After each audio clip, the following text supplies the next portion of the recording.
In our previous video, we talked about what would happen if women disappeared. But what if everything happened vice versa?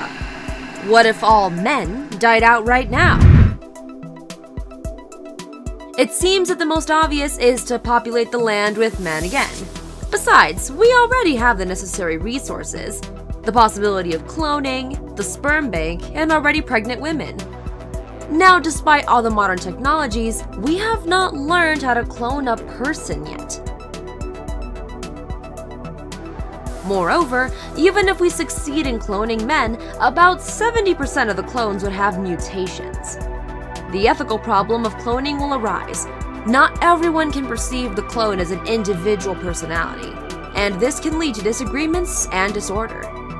Maybe the sperm bank will help us to launch mass man production?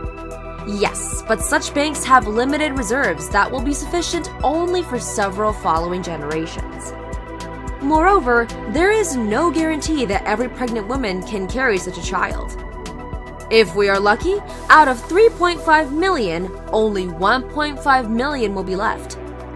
So, even with all these resources, men have a pretty big chance to become an extinct species. But if this happened, what would women do after the death of the last man on Earth?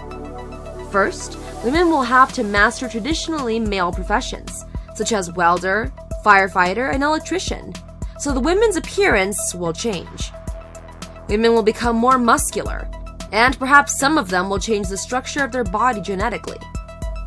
Also, women will have to be more united in order to rebuild the financial, political, and economic systems. In the new world, there will be no place for toxic female friendship. Women will have to forget about disagreements and hysteria in order to replace men and survive. It is also likely that women will stop wearing high heels, doing makeup, and photographing food in Instagram. They won't have time for this. Is it possible to live without men? Theoretically, yes. However, we doubt that women themselves want to live in such a new world. But it's quite possible to avoid such gloomy prospects. You just need to live in love and harmony with your soulmate. Have a nice day. Please like and subscribe. Your Shiny Channel.